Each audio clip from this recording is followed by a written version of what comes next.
По всему миру власти принимают меры по предотвращению распространения коронавируса, но без участия и сознательности самих граждан все это тщетно. Напомню, в Ингушетии создан оперативный штаб. Им же принято решение об отмене всех массовых мероприятий до 1 мая. Дальше видно будет.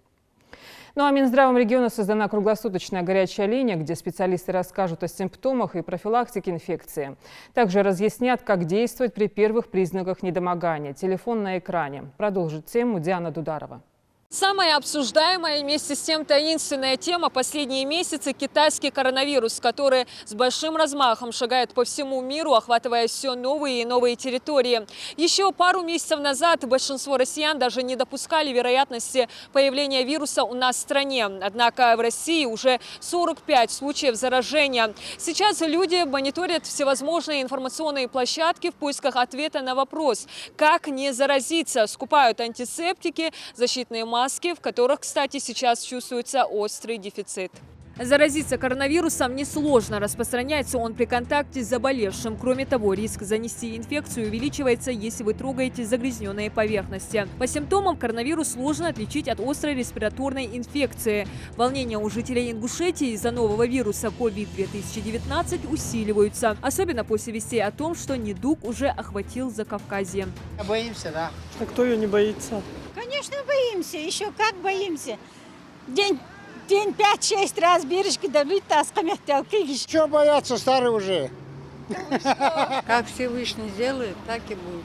Если суждено, заболеем.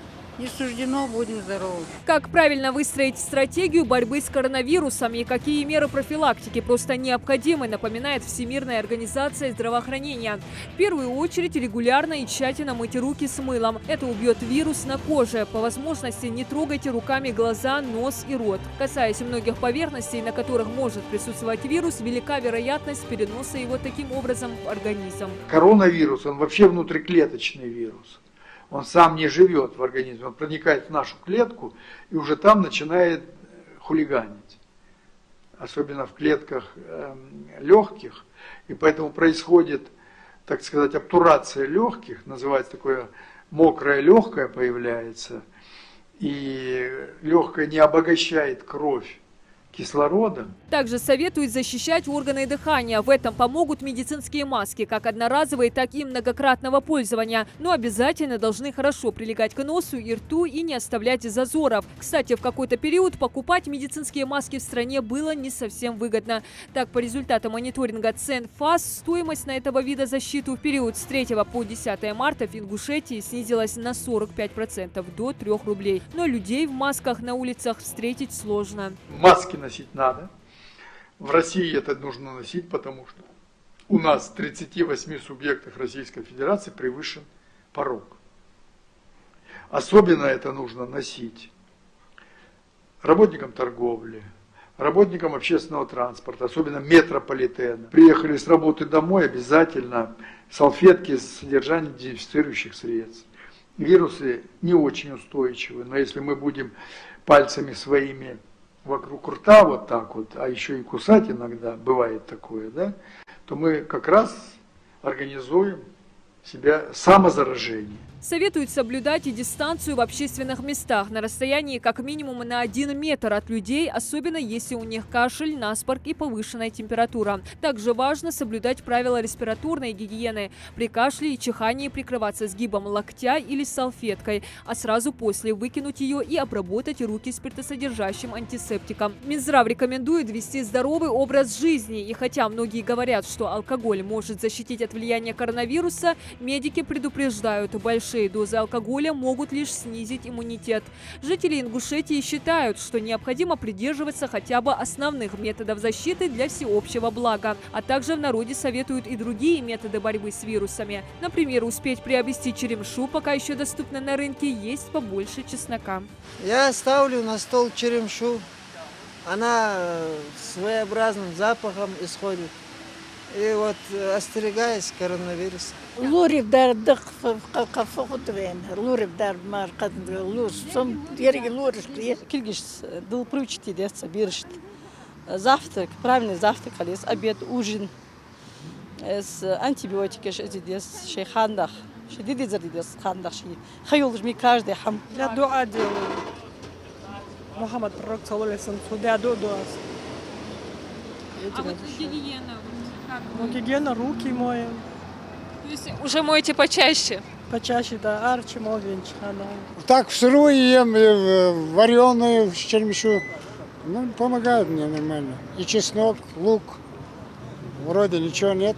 Основные симптомы коронавируса – это высокая температура тела, головная боль, озноб, слабость, заложенность носа, кашель, боли в мышцах, конъюнктивит.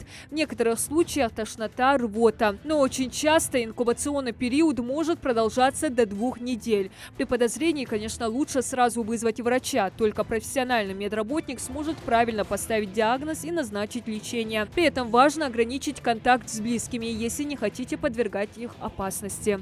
Если почувствовали температуру, если в городе или в субъекте объявлено превышение, не идти в поликлинику, а вызвать на себя, чтобы не разносить. Потому что пока вы будете ехать, вы еще 20 людей заразите. Всемирная организация здоровья 25% тяжелых форм, а 75% они легкие или средней тяжести. Да?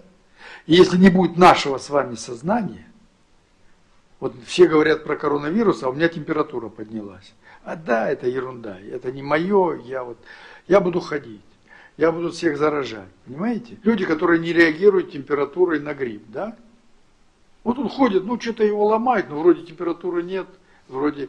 Поэтому вот они для нас, для эпидемиологов, не самые опасные, поэтому они вот и обеспечивают вот эту затяжную ситуацию.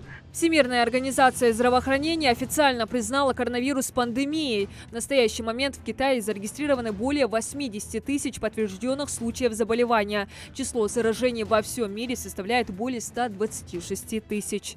За последние 2 недели число стран, где выявлен коронавирус, выросло втрое. В ближайшие дни и недели мы ожидаем, что количество случаев заражения, а также смертей и число затронутых стран увеличится. Мы пришли к оценке того, что COVID-19 можно охарактеризовать как пандемию.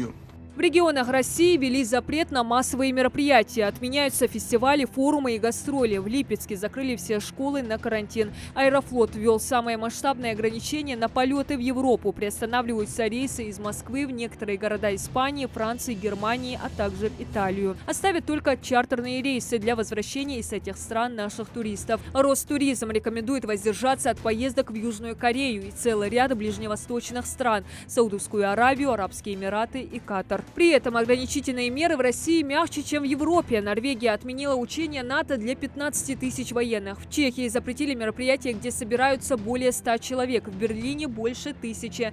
Но есть и хорошие новости из Китая. Последний временный госпиталь в Ухане. Пациенты покинули, все выздоровели. Ну а оперативным штабом Ингушетии по предупреждению распространения коронавируса принято непростое, но крайне важное решение о переносе всех массовых мероприятий до 1 мая. В связи с этим активности в рамках празднования 250-летия вхождения в состав России в марте проводиться не будут. Диана Дударова, Ахмед Гандаров. Новости 24.